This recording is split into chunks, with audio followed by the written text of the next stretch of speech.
You are listening to Podkistory Refocused. From the Podkist and the KISS FAQ podcast, Paul Stanley.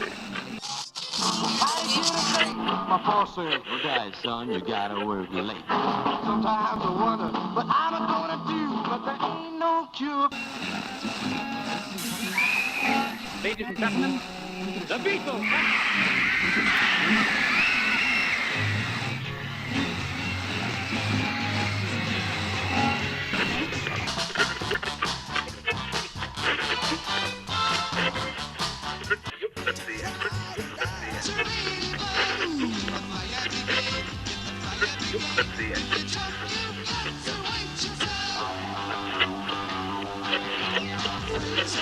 Episode 4, Paul Stanley.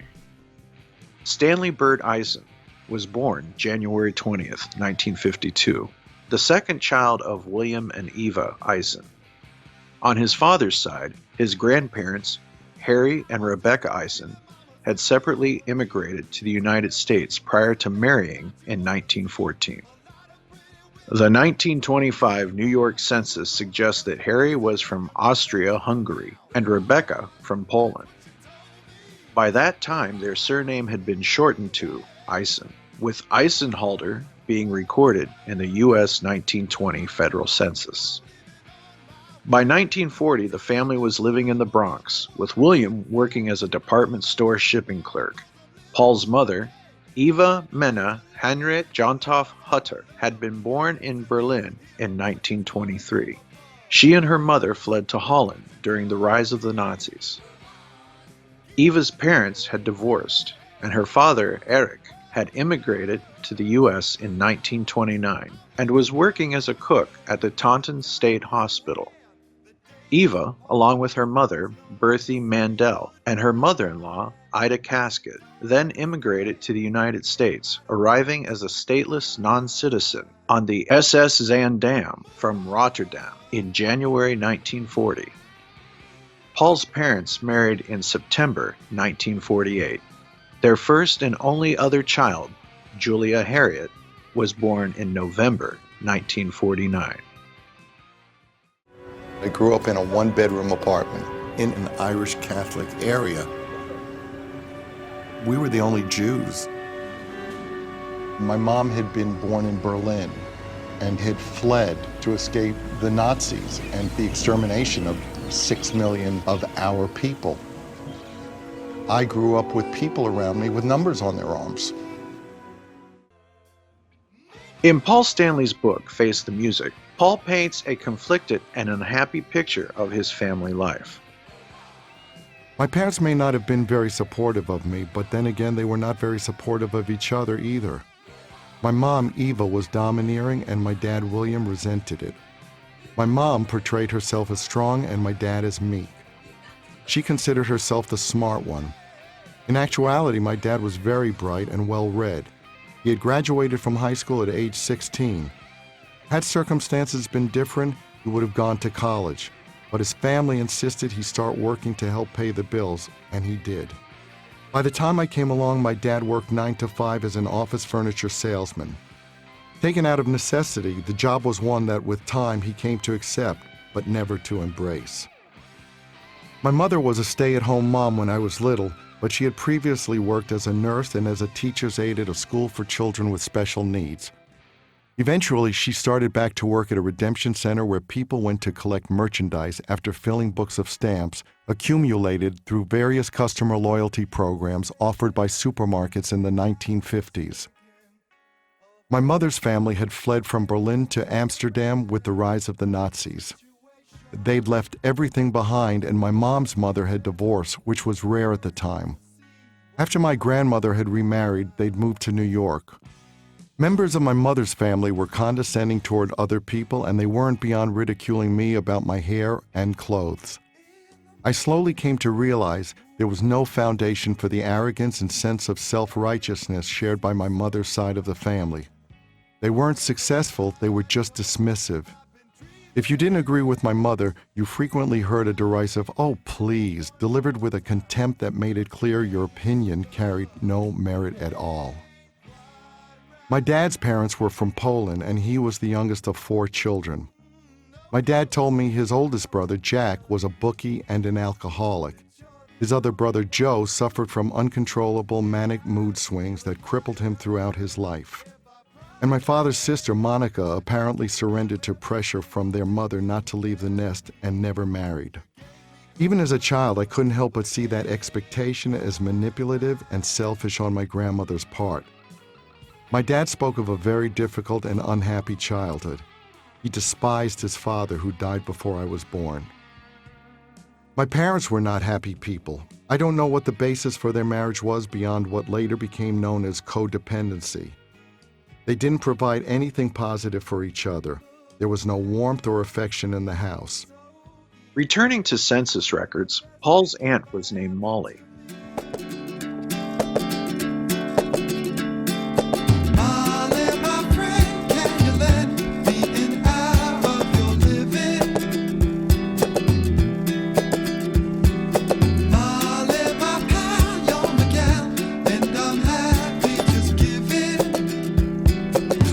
If his home life and family were unhappy, then Paul had additional reasons to be miserable.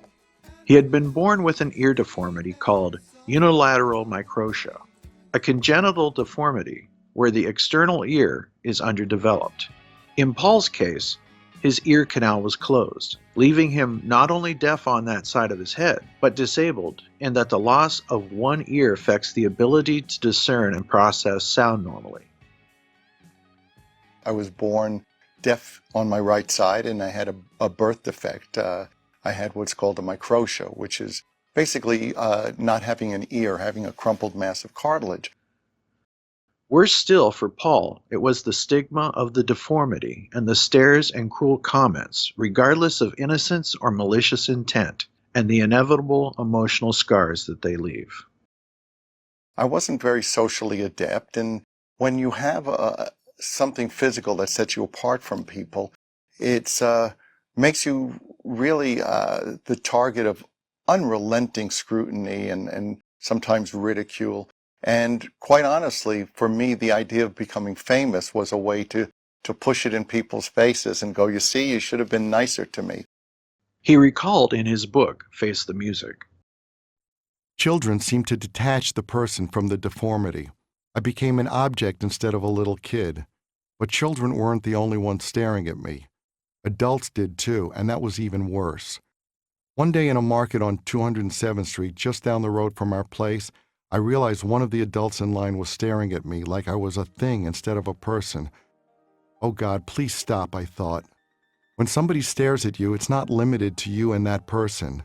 Treatment like that draws attention, and becoming the center of attention was horrific. I found the scrutiny and relentless attention even more excruciating than being taunted. Needless to say, I didn't have a lot of friends. The obvious emotional pain that Stanley endured set him apart from other children. And with what Stanley describes as a troubled sister, he felt he was often ignored. He felt invisible. He suggests that he withered in a perpetual emotional winter at home. By his classmates, he was seen as a loner, someone who stayed away from the mainstream. It was, in essence, the perfect setting for Paul to find solace in something, anything. In the Isons household, if there was one positive to be discerned from Paul's depictions of it, then other than the gift of life, Stanley's parents gave him the gift of music. His mother loved music. She had a true passion for a variety of music, and as a result, Stanley was exposed to a broad palette of sounds. Music became a refuge, and they shared their appreciation for culture and the arts with Stanley. The majesty and power of classical composers such as Mozart, Beethoven, Schumann were a large contrast, or perhaps at times a soundtrack, to the emotional misery that Stanley endured. In those notes were beauty, power, magic, a lifeline, and possibly an escape. Paul told Title Sean Brady, "From very early on, I heard Beethoven's Emperor Concerto and Mahler's Ninth Symphony, Schumann and Mozart. My parents were music lovers who were also into Italian opera and show tunes. I was fairly well versed in all of that, but somehow I went astray and found rock and roll. I would crank up Beethoven in the house, and it was glorious. The first time I went to a classical concert, I was pretty dismayed by the lack of volume. I was wondering, how do you turn this up? Some of that music is so stirring and so emotional, and to me, the volume was a key component.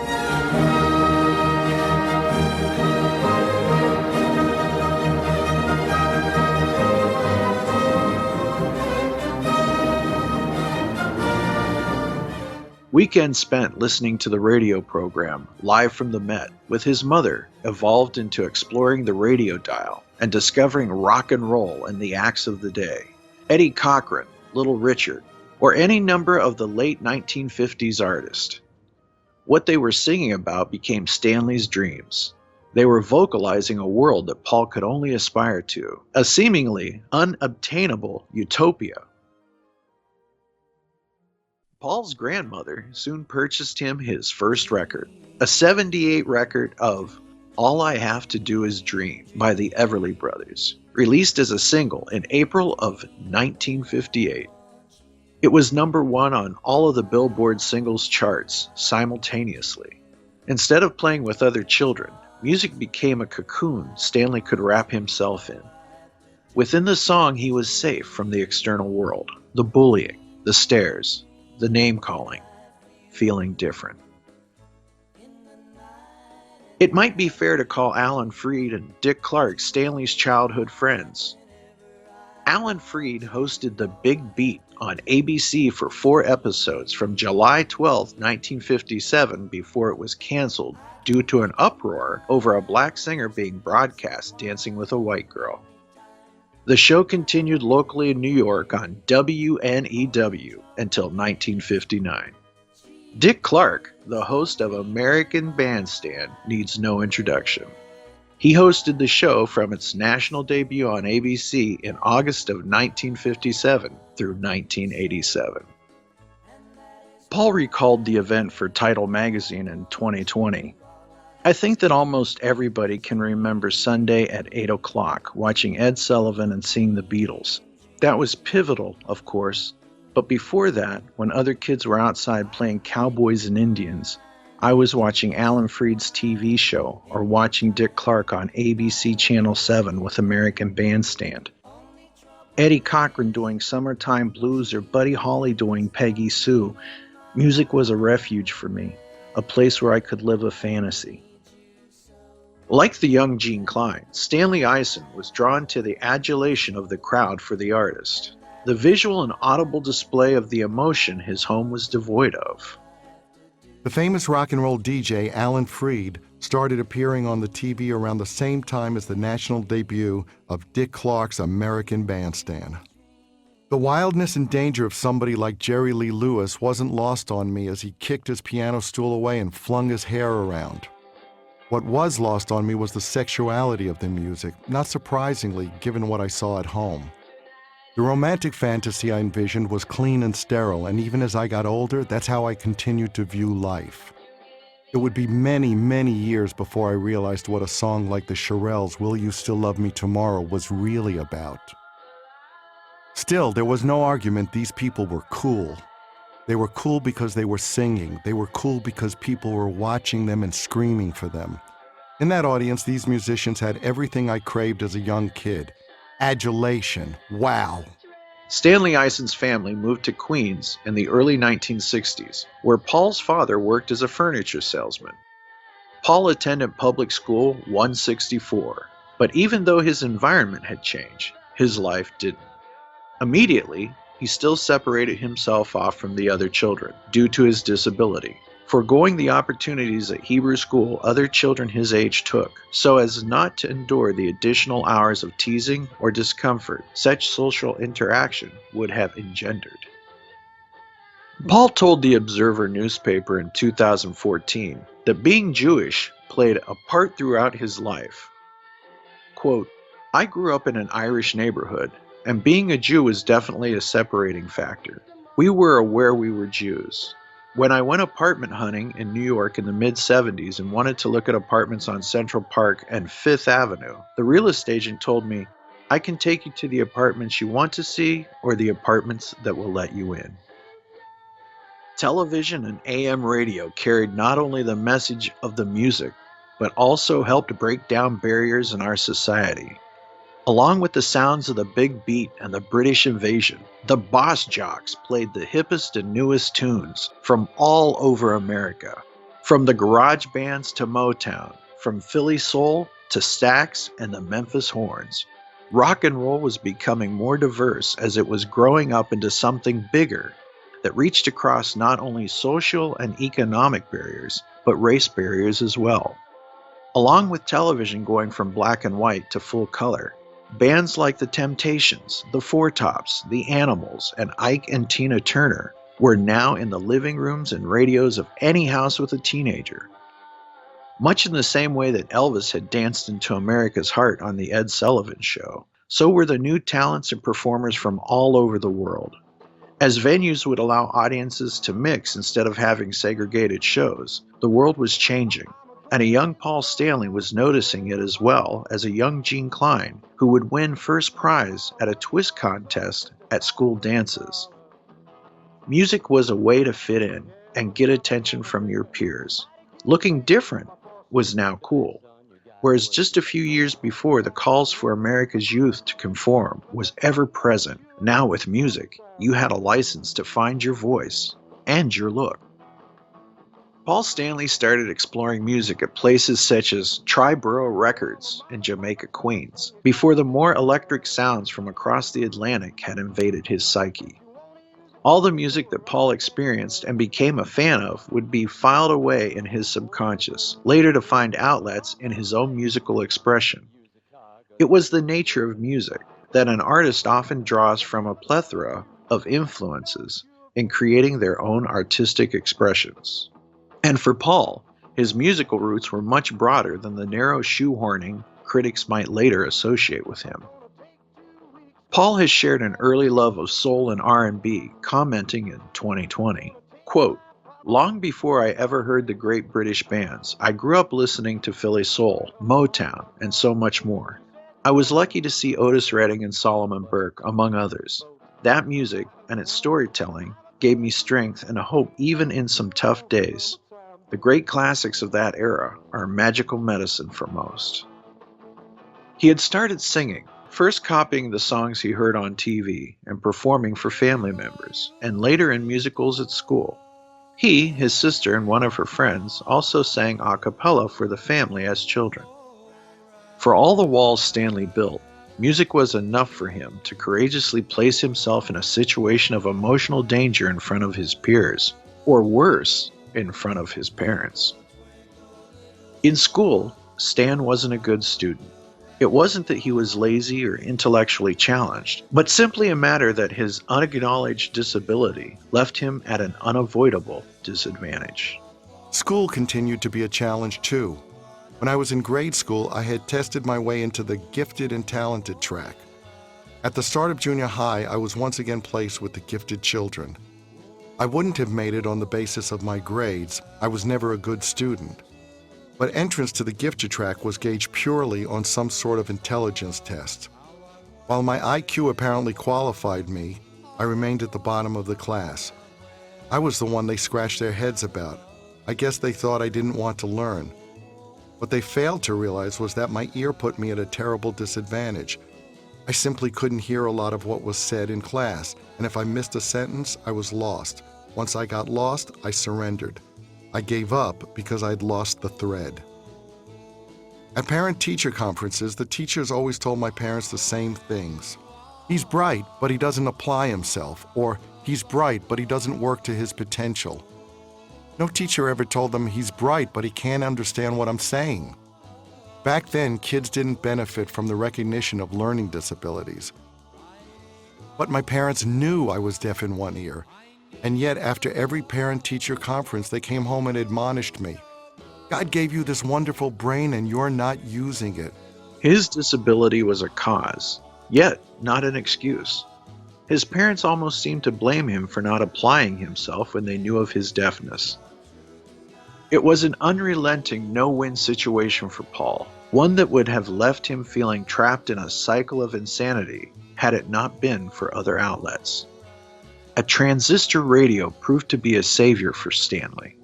He would escape into a different world, a sanctuary of sorts. With the earpiece plugged into his sole functioning ear, it opened new doors of discovery, and his control over the dial allowed him the freedom of exploration. It was safe, but exhilarating. Childhood friends recall that even in elementary school, Stan was really into music. Like millions of others, Stanley would be supremely affected by the Beatles' performances on The Ed Sullivan Show on February 23, 1964. While he had just turned 12 years old, this moment provided a musical epiphany. He recalled in his book, Face the Music. As I watched them singing, it hit me. This is my ticket out. Here was the vehicle I could use to rise out of misery, to become famous, to be looked up to be liked, to be admired, to be envied.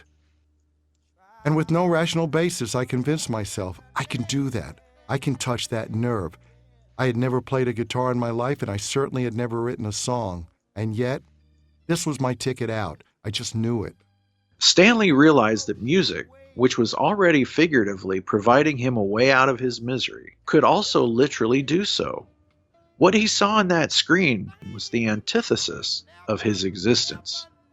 They were adored, the adulation of the screaming horde transparent in the emotions expressed. The musicians were loved. They were on a pedestal of respect.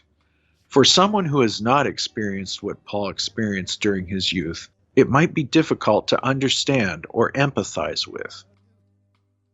As Paul mentioned in the A&E Biography History documentary special, I'm a little overweight kid named Stanley Bert Eisen. I'm deaf in one ear, but I see the Beatles and I go, I can do that. I can touch that nerve. Why I thought that, God only knows. that's a pretty stunning summation of his situation at the time, married with a less than happy home life and a social stigmatization. With no experience with any instrument to date, Stanley decided he could do this. For those who have lived without a physical difference or disability, physical or otherwise, it's sometimes difficult to explain or understand the crushing weight it can place on a person's well-being. Naturally, as with many others having experienced that epiphany, it quickly led to further conflict with his parents as he started to grow his hair. Immediately, I started to grow my hair out, aspiring to a Beatles mop top. Partly I did it for style, but it was obvious why the style appealed to me. I could cover the stump I had instead of a right ear. Somehow, this was lost on my parents. They badgered me as my hair grew out and threatened to cut it. They couldn't understand that he wasn't becoming a hooligan, but instead using his hair as a shield to hide his disformed ear from curious gazes. If he couldn't be successful learning in school, he was serious about learning music. Paul spent the rest of 1964 begging his parents for an electric guitar for his next birthday. He was also an avid student, enveloped by the British invasion. Glad all over, Bits and Pieces, Don't Let the Sun Catch You Crying, Can't Buy Me Love, and Do You Love Me, Bad to Me, and Can't You See That She's Mine were among the many songs by British acts to hit the US charts at the time. For his 13th birthday, Paul was given an acoustic guitar. It wasn't what he wanted, but his initial disappointment didn't dissuade him from pursuing music. He could still sing and met other neighborhood kids who wanted to jam. No guitar, no problem. He'd sing. His first band wasn't serious.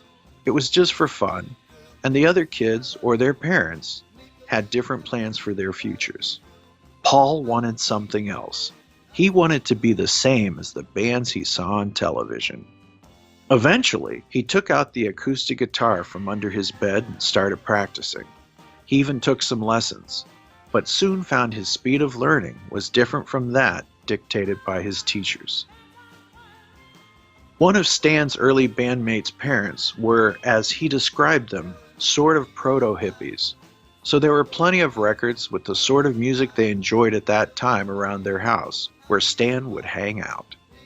It would be through their collection that Stan discovered Bob Dylan and Phil Ochs, among other contemporary folk acts. While his interest in the current music remained steadfast, after a couple of lessons and pointers from his guitar-playing bandmates, the first song Stan learned to play was the folksy Down in the Valley. He also tinkered with the harmonica for a full Dylan effect. By all accounts, he was pretty good too. In the summer of 1965, Stanley played his first gig at a rally for Republican Representative John Lindsay's successful mayoral campaign. It still wasn't serious. Most of the band members were going to become doctors or lawyers or optometrists. Not Stanley. He was at school learning. Paul's childhood friends concurred. Paul was serious about becoming a rock and roll performer. As the British invasion continued apace and the U.S. bands took inspiration from the new sounds being created, Stan knew that an acoustic guitar wasn't going to cut it. He saved, and with money from his 14th birthday, bought his first electric guitar, a Vox 3/4 size Stratocaster clone. Stanley was soon sequestered in his room, listening to records and his trusty transistor radio, playing his guitar. By 1967, he had been accepted to the High School of Music and Art in Manhattan, whose alumni included Pete Yarrow, Laura Nyro, Michael Kamen, and Janis Ian. Having struggled in traditional school due to his disability, the Castle on the Hill would in theory allow Stan to focus on his artistic talents. There was one problem. Where he may have been a standout artist in junior high, he was now in a magnet school that had attracted the standouts from the surrounding area. Many of the students far exceeded his abilities, and Stan wasn't interested in competition, nor did he feel he could simply create to someone else's schedule. Stan also wasn't necessarily interested in the arts as such. It was simply a place to go away from the stares and the challenges that he'd faced in regular school. As he put it in his autobiography, quote, "Instead of being the freak in school, I'd go to a school of freaks." School had become somewhere to go, not something to do. Stan would skip school to go to record stores to listen to albums. His visual, artistic aspirations dissipated, and he focused all of his energies on music. He'd hang out in a head shop named Middle Earth. Paul reminisced about the New York musical adventures to Rock Seller magazine. Quote, "There was a place in New York City called The Record Hunter, and that place was great because they actually had booths and turntables and you could ask them for records. And when I used to not find my way to school, I would find my way to record stores and listen to music, and Triborough Records was such a place. There were James Brown albums there way before James Brown was in the consciousness of most of America. It was a place that I loved going to. I also loved going to music stores on 48th Street in Manhattan. There were two places where I would escape in Manhattan. I would go to 48th Street, where at one time there were probably 12 music stores selling guitars, amps, and drums. It was like going to a car showroom for a car nut. And the other one was Triborough Records. And if nothing else, it opened my eyes that there was much more music than what I was aware of. I was this massive Anglophile, and once a week I would take the bus to the subway and the subway down to 8th Street in the Village, Greenwich Village, and go to the International Newsstand and pick up Melody Maker, NME, Sounds, and read about all these great bands. But Paul was also living in the right place at the right time. New York City. Well, it was a musical mecca. Paul recalls, "I'm very much a product of New York. In fact, there was so many concerts that I could go to all of the time, virtually every weekend. It was just amazing. And the beauty of the concerts I saw in New York was that the bills were always very eclectic. Music needs variety. What I miss now is that diversity that we used to have. When you would go to a concert and see Led Zeppelin with Woody Herman's orchestra opening up, that was amazing. Or Buddy Guy opening up for The Who, Traffic, Blue Cheer, and Iron Butterfly. Just these unbelievably eclectic events. People were much more accepting of that kind of diversity, and New York was just abuzz with that kind of stuff. I saw the Yardbirds with Jimmy Page and Vanilla Fudge opening up. It was beautiful. New York was just a wonderful scene. And of course, there were the R&B and soul bands that he would see and borrow from. Imagine the impact of a little Stevie Wonder demanding the audience clap with their hands just a little bit louder in 1963. Clap your hands just a little bit louder. Clap your hands just a little bit louder. Or James Brown commanding from the stage with pure dynamic power and energy.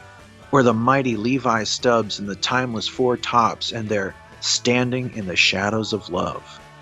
Like the plethora of countries or origination, or languages spoken or religions practiced, the city was a melting pot. A veritable all-you-can-eat buffet of music and culture, and Paul Stanley was starved. Paul recounted part of this musical education to title Sean Brady. I was lucky enough to go to the Fillmore East almost every weekend. New York was so fertile at this point. On any given weekend, you could see The Who, Led Zeppelin, Vanilla Fudge, Humble Pie, Derek and the Dominoes. The list just goes on, for $3, $4, and $5. I saw Jimi Hendrix twice with Noel Redding and Mitch Mitchell. For me, it was not only pleasure, it was a learning experience. You were seeing the masters, and frankly, I studied it. It was a great, great education. Before I ever heard Led Zeppelin, I had heard Otis Redding. I saw the Temptations. I saw Solomon Burke. I saw bluegrass hootenannies with the Greenbrier Boys and Dave Van Ronk playing Down in the Village. I listened to a lot of doo-wop, Dion and the Belmonts, the Elegants, the Impalas. It was all part of my daily menu, and it all found its way into what I was doing in one form or another. I saw Solomon Burke. I saw Otis Redding. I saw the Temps. He was phenomenal. I saw him. The funny story was I was going to see Bo Diddley, and the announcer comes out on stage and says, Bo Diddley won't be appearing tonight. There's a 13-state alarm out for his arrest. Instead, we have Otis Redding. It was like my night. Phenomenal. Just ridiculous.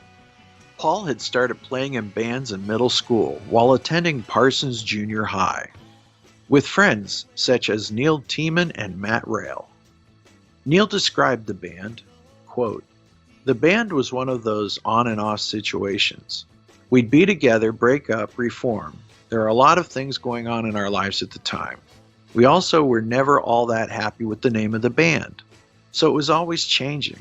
I think we were Ratabagas before we became Incubus. But the story of how we became Uncle Joe's was this. Stan's dad's boss had t-shirts made with his face printed on them for a company picnic and got us all some. We decided to wear those shirts when the band played, and since the boss's name was Joe, we called the band Uncle Joe." According to Stan, the band Uncle Joe was basically little more than a garage band that turned the amps up to 10 and go wherever the resulting noise took them. They'd play covers such as the Outsiders, Time Won't Let Me, 96 Tears, Nobody But You, and songs by the Lovin' Spoonful and the Yardbirds. Paul later recalled in the book History, "We took it as a huge compliment that while we were rehearsing at a farm in upstate New York, we got complaints from 3 miles away."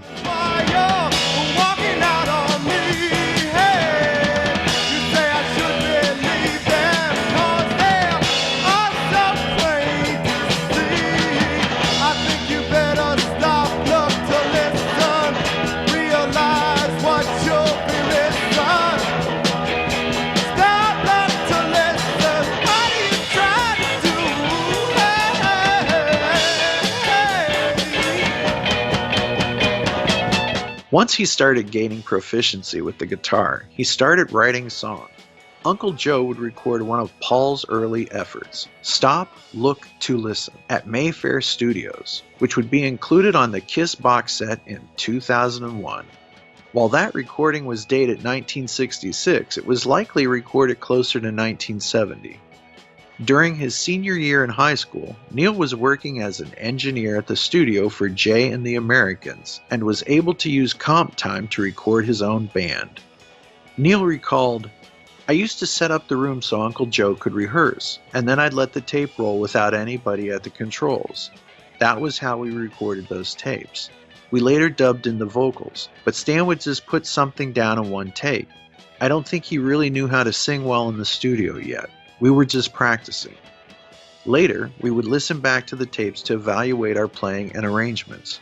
We were really learning then. We didn't know what we were doing."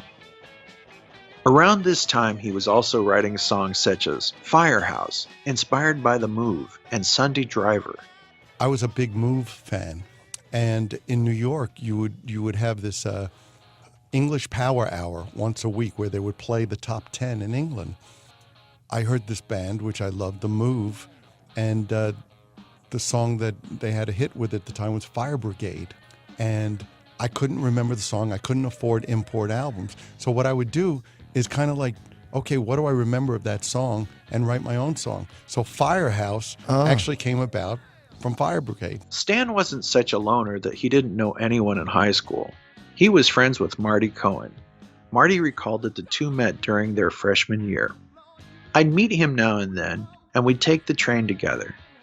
He used to live on Main Street in Queens, and I used to come from down Jamaica Estates. We were friends. We knew each other, and I think we even had 2 classes together. Funny thing was, he was an art student, and I was a music student. We used to meet and play, and sometimes cut classes and jam in the auditorium." Stan soon progressed in playing with older musicians.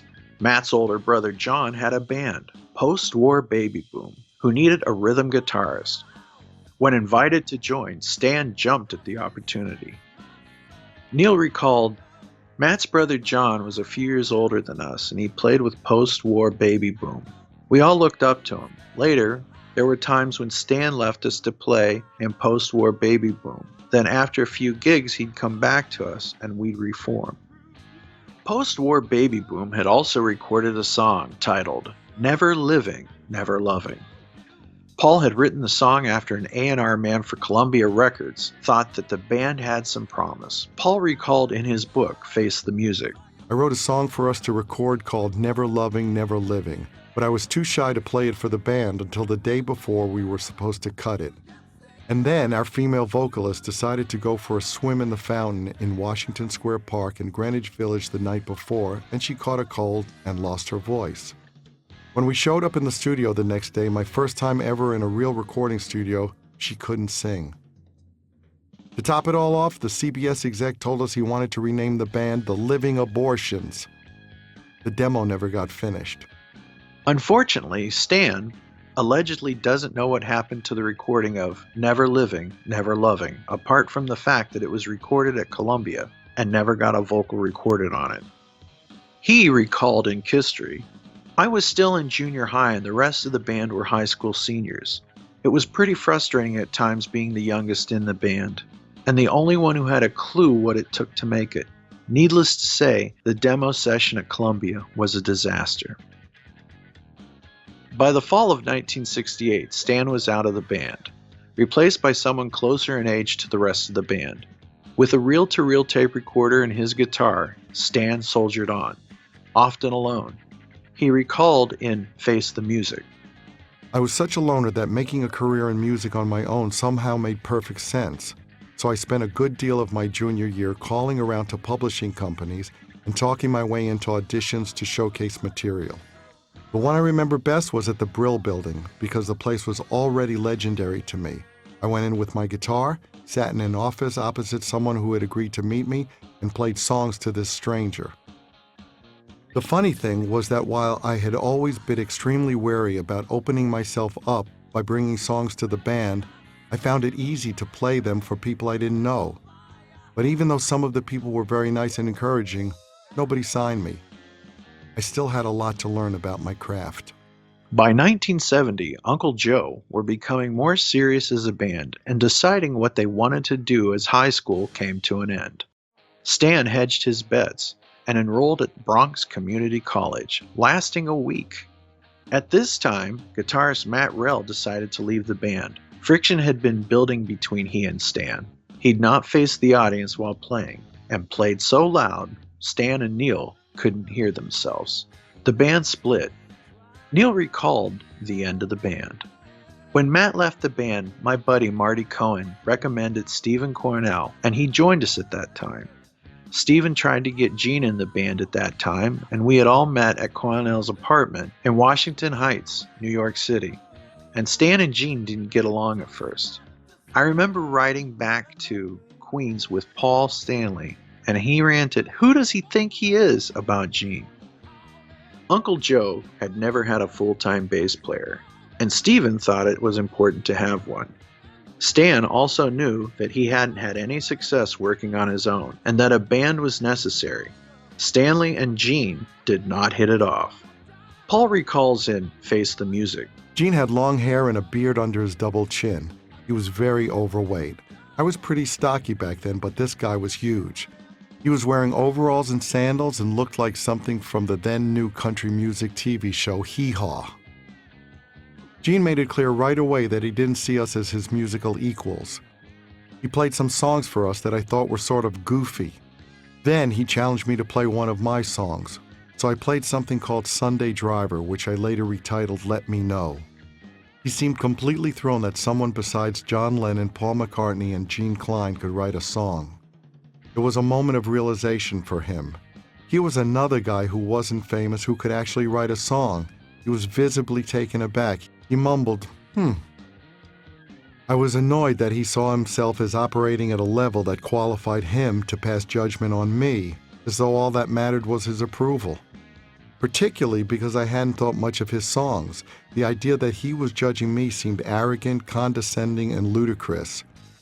He made it clear that he felt himself to be judging from a higher plane, and I didn't like that at all. Gene, of course, had no clue about my ear, which was covered up by my hair. But I was pre-programmed to dislike being scrutinized and judged. It wasn't a nice thing to do as far as I was concerned, and I wasn't eager to work with the guy. So they didn't. Stan, Stephen, and Marty recalled a different sequence of events, recalling that Gene came to see the band playing at a club on Columbus Avenue because he was friends with Steve and had lent the band equipment. Marty recalled, "It was this sort of place where you'd go downstairs, and it was built out of styrofoam to look like a cave. At the time, we were playing with Stan Singer on the drums. I think it was called Tree. I really don't remember the name we had for it. Gene came down to see us play, and that was really where he first met Paul Stanley. Basically, Steve's in fight because Steve and Gene were very good friends, and so Gene came down to see Steve's band, and of course, I knew Gene because I'd been in a band with him up at Sullivan Community College. So he came to see me too. And although he was much more of a friend to Steve than me because they had childhood friendship, and I was just in a band with him, and we had parted ways, and I came down to New York." Still, the circle was tightening. Marty was planning on departing the band, and he thought that Gene would make a good replacement. However, Gene was working on demos with Brooke Ostrander at the time, trying the solo publishing route that Paul had already failed at. He was also putting a band together. Paul recalled answering an ad in the Village Voice from a band looking for a guitarist. He called and reached Brooke, but was soon turned down since they were looking for a lead guitarist and not a rhythm guitarist. Out of rejection, Gene soon called Paul and asked him to help him with some demos he was working on. Gene had liked what he had seen of Paul Stanley in that club. He had a presence, a confidence, or as Paul once described it, much to the annoyance of Steve, an aura. Paul recalls, Working with Gene like that, I could see that we had some things in common. His family were Holocaust survivors. He was smart and serious. Even though he and Brooke were working in New Jersey, Gene turned out to live only about 15 minutes away from me in Queens. It also turned out that he'd had a band upstate during college, and they had played live quite a lot. He had a lot to offer. He could sing well and play bass well. He could write songs. Perhaps most importantly, Gene was focused.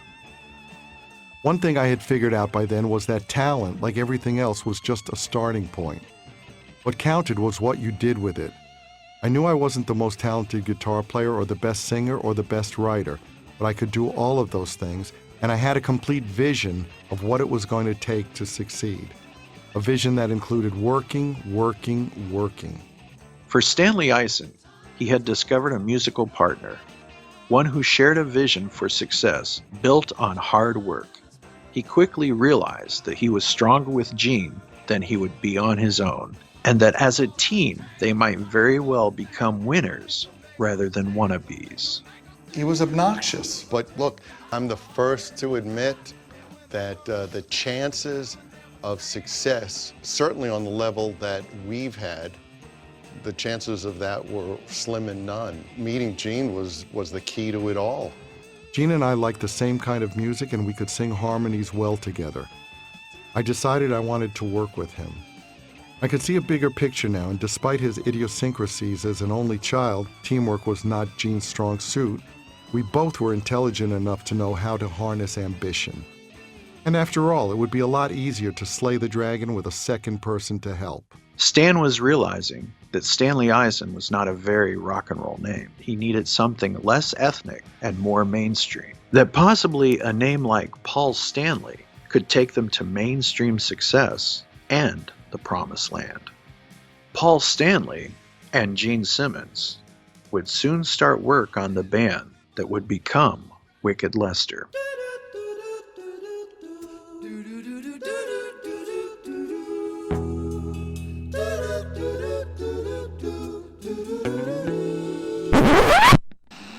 Podkistory Refocused is an audio documentary about the early years of KISS, a joint program between the Podkist and the KISS FAQ podcast.